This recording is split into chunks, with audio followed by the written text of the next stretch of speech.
We move on to the second week after the rest day in Riyadh. We're really getting into the heart of this Dakar. Du cœur du Dakar. Exactement, on va repartir tout de suite. Exactly, we pick up where we left off with 439 kilometres on stage 9, which starts with rocky tracks and riverbeds. It will get a bit faster and we'll cross another erg as final preparation for heading into the empty quarter. And we'll be really going into the empty quarter on stage 10, heading to Shaiba. Yes, here we go. There's a long liaison, so it's going to be a very early start. The first bike will go at 3:30 a.m. In sporting terms, the road to the empty quarter isn't very interesting, so we've chosen to put in a long liaison.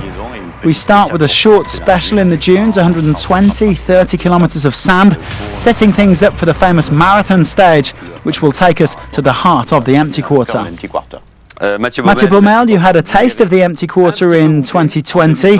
Did it make an impression?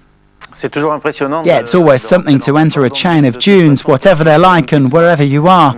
But it's true that we've been waiting a while for beautiful dunes like this on the Dakar in Saudi Arabia. We'll have 4 amazing days with real dunes, so we can't wait.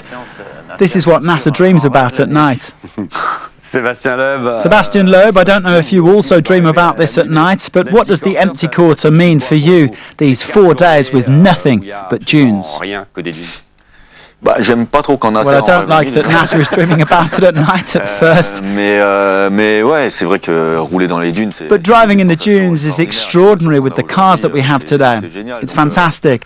I think that, like Adrien said, the whole Dakar is going to be tough. We've got long stages, and in the dunes they feel even longer because you have to be so focused. And you're obviously not going as fast. So we'll have some long days. We'll have a lot of fun, but it's not going to be easy. We'll have to be very focused, avoid mistakes, try not to get stuck. It'll be tough. The marathon stage returns. David, it's a Dakar tradition. So let's move on to stages 11 and 12, starting with 11. Stage 11 is the biggest day in the empty quarter, 280 kilometres of pure dunes. And just to explain what it's like in the empty quarter, there are chains of dunes separated by small chots, salt lakes, and they're surrounded themselves by dunes. So we'll be going from chot to chot, crossing the dunes all day long. Some dune sections are 10 kilometres, others are shorter. It varies all the time. It'll be a long day because the average speeds won't be high. Instead of going at 70, 80, 90, it'll be more like going at 40 to 60 max. So a much longer day to reach the marathon bivouac, which is quite old school. It's back to basics with just a camp to eat and rest. Everybody will be sleeping in their own tent before returning to Shaiba the next day.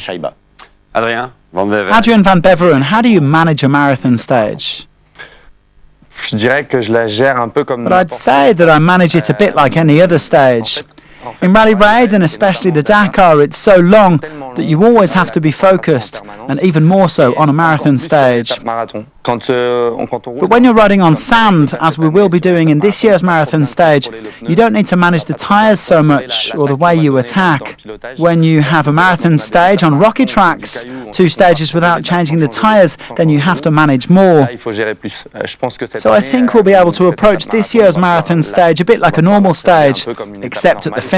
The main thing is to avoid crashing and damaging the bike, because we know we don't have any spare parts. It's easy enough to damage a roadbook tower and then pay a heavy price for it. Alexandre, you also have to think about your tyres in the quads. Are you afraid of marathon stages? No, not really. As Adrien said, you have to stay focused. A fall can have major consequences. But personally, I'm looking forward to it. I did my first 2 Dakars without a mechanic, so it brings back good memories. But you have to manage. It's not easy in the quads because it's always a very close battle like in the bikes. The fight is always on, even in marathon stages. You have to be able to ride with your head, especially on days like this. David, the next stage, round 2, heading back to Sheba. De Sheba, à nouveau. Oui, on remonte dans la même ambiance, les dunes. Yes, with lots more dunes on the menu.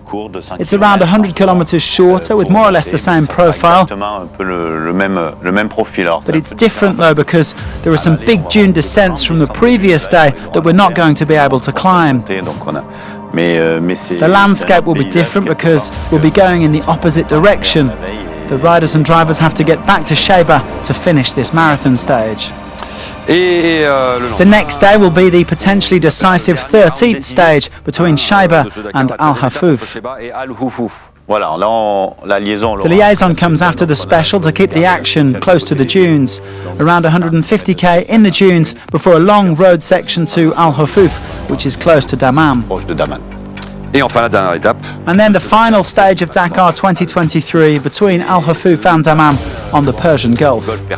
Voilà, une coast to coast. Yes, our coast-to-coast Dakar ends with a very simple stage, a beautiful one along the seaside. No real difficulty, so completing the stage should be a formality. And finishing by the sea is a throwback to finishes on the shores of the Pink Lake. It's a nod to Dakar history. It's a beautiful spot for the finish, and then the podium ceremony to celebrate all our heroes. Sebastian Loeb, what do you make of this tough route? 14 stages, a prologue and a marathon stage. Oui, et puis si j'ai bien compris. Well, if I've understood correctly, we no longer have the neutralisation, is that right? So we'll be doing the specials in one go, and that changes quite a lot because we don't have information in the car. Before, in the neutral zone, you could see if you were in front or behind, and you could kind of adjust your pace for the second part of the stage. Now we'll be driving 400, 500 kilometres without any information. So you've got to keep your concentration for 4 or 5 hours because there's no time to rest, and you've got no info about how the race is going. So finding the right pace is going to be tough. It's 14 stages, it's very long, a proper endurance rally. We'll need to find the right pace to make it to the finish with as few mistakes as possible. And what do you still need to beat Nasser Al-Attiyah?